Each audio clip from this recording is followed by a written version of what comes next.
Hi everyone. Sunday evening in Northern California and the rain is coming down sideways. I hope you're all tucked up warm and dry. Today I'm going to talk about improv. And when I got my PhD, I had to defend my doctoral dissertation. And part of the ritual was I had to present at a national conference, a sexology conference. And I was terrified of public speaking, like most people are.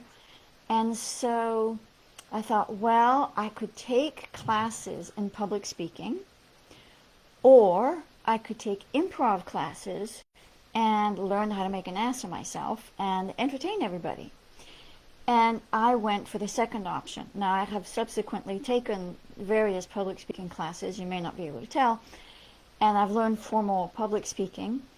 But I took improv because it enables you to be in the moment, if you screw up, you just roll with it, and you keep everybody relaxed instead of contracting. So that was, a few decades ago. And I decided recently to sign up for an intro to improv class, which I did today. So I've always been struck by how there's a lot of similarities between the rules of improv and the rules, so to speak, of relationship.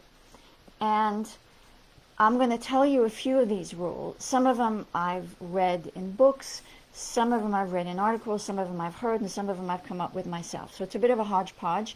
It's an improv about improv, so bear with me. The first rule is yes and. So you're on stage with a partner, you're doing an improv exercise. You want to say yes and. And when you say yes and, you're accepting the reality that the other person is creating and you're collaborating with them instead of shutting them down. I'll say more about this. So for example, one example I came across is if one person says, "Freeze, I have a gun." And you say, "Well, that's not a gun, that's your finger." There's nowhere to go.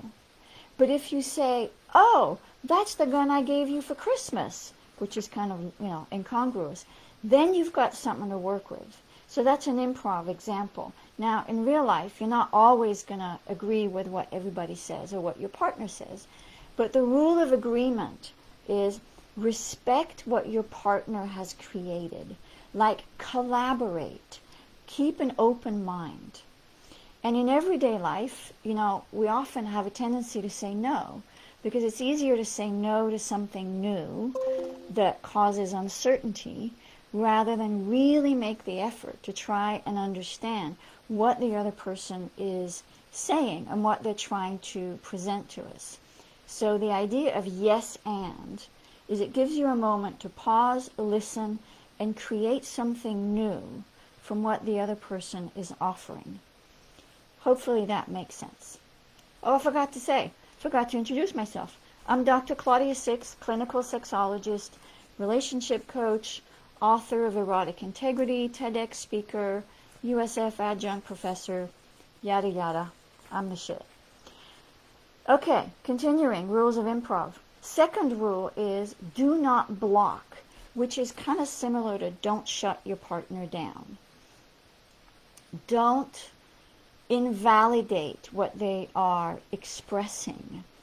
Don't eliminate possibilities. Set them up to shine. That's one thing I've always appreciated about improv, is you try and, it's not about making you look good at the other person's expense. It's not about being right. It's about setting both of you up to shine. So don't block, don't shut down the other person. Remain open and collaborative. There's a lot of overlap with a lot of these. Another rule is trust. Trust the other partner. Trust what they're trying to create with you. Trust what they're trying to communicate to you. Trust that they are open-minded and willing with you. I find that a lot of couples sometimes lose trust, and it's kind of one of the kisses of death. When you lose trust in your mate, a lot goes downhill. In improv, the more powerful way of getting people to laugh is to be truthful. And that requires vulnerability. And there's power in embracing vulnerability, just like there is in dating and just like there is in a relationship. Being able to access your emotions and express them authentically is so powerful, and that inspires trust. And I recently did a live about how to ask for what you want in relationship. So that's also about communication skills and trusting and being open-minded and setting yourself up for success. So if you didn't get that, if you didn't see that live and you would like to get the handout, type the word ask in the comments below, and I will reach out to you and I'll send you that handout about how to ask for what you want in a relationship. So being truthful and being vulnerable, critical in improv and in relationships and in sex.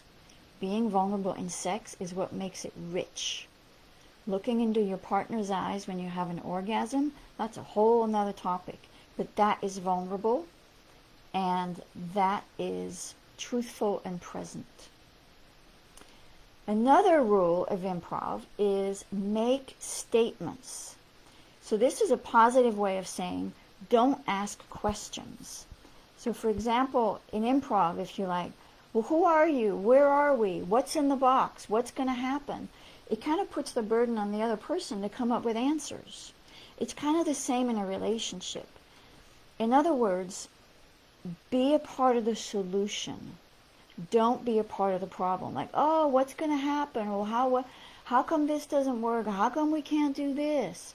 It's like, be a part of the solution. Put something on the table. Don't ask questions. Put something on the table. And along those lines, women in particular, this may not make me popular, but women tend to apologize a lot. And sometimes women make statements or ask questions in kind of an apologetic way. Do you love me? What are we going to do? Do you think maybe we could do this? It's like, if you want it, own it. Like, I love you. I would really like to do this. I would like to go here with you. That would make me happy. So don't apologize and ask questions. Like, make statements. Own what you want. Change. Improv is about character change. So when you go to the theater or to the movie or an improv show, the characters in the scene must experience some kind of change. They need to go on a journey, have a revelation, experience the ramifications of their choices, be moved by emotional moments. That's why we go see performances. But it's the same in a relationship.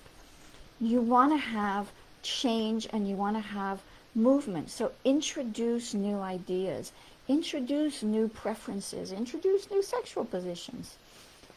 And avoid everyday stasis and stagnation and complacency. Introduce elements of novelty. Another key piece of improv and relationships and sex is be in the present and use the moment. Focus on what is happening in the moment. I tell people this all the time. Have your eyes open during sex and look at what is happening. Look at your partner's body. Look at, their muscles or their ass bouncing or the expression on their face. Or in improv, like, pay attention to the intonation. Did your partner smile? What does it mean? What's that intonation in their voice? Are they turning away from you? What does that mean?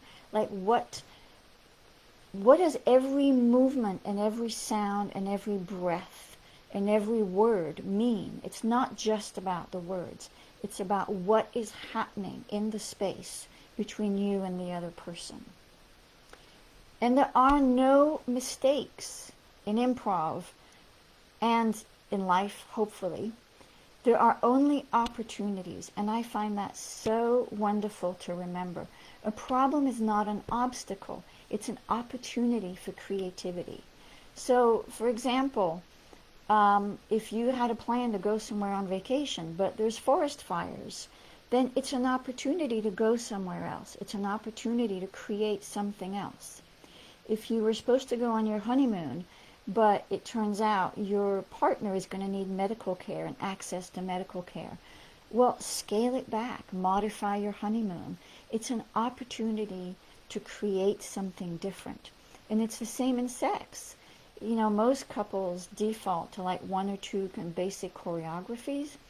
And if one of you is injured and can't do your usual choreography, instead of saying, well, you know, we can't have sex tonight, baby, because, you know, I had knee surgery or whatever, then invent something new. Try some new position that you've never done before. Opportunity, not obstacle. And how you can use this in everyday life is obstacles and mistakes. You know, when we make a mistake, we kind of like cringe, or we apologize, or we kind of, we take a certain body position. In improv, when you make when you make a mistake, you kind of celebrate it. You're like, hooray, I made a mistake. Sort of do the opposite of what comes naturally. But if you embrace your mistakes instead of going into shame and embarrassment, in sex, especially in sex, you want to add humor. So embrace them and realize that everybody makes mistakes. Everybody's going to fart during sex. Everybody's going to have a cramp. It happens. Don't dwell on them and let them trip you up and shut everything down. Keep it open. Keep it light. Add some levity and some spontaneity. And is it the end of the world? Well, no. Just like in improv and in everyday life and in relationships, it's not the end of the world. So as I talk about all this, think about the communication in your relationship. Do you set each other up to win? Do you trust each other? Are you open to what your partner is trying to create? Do you say yes and? Or are you quick to shut them down because it's too much work, or you don't want change, or you're uncomfortable? Think about whether you have creative, open-hearted, effective communication with your partner. Because if you don't, this is something I excel at. I'm going to do another live on Wednesday about communication between men and women. But if you feel like this was interesting and gets you to think about communication in your relationship, then drop communication in the chat below, and I will reach out to you, and maybe we can have a free consultation about whether I can help with the communication in your relationship. So I am Dr. Claudia Six, and this was how making people laugh is similar to sex.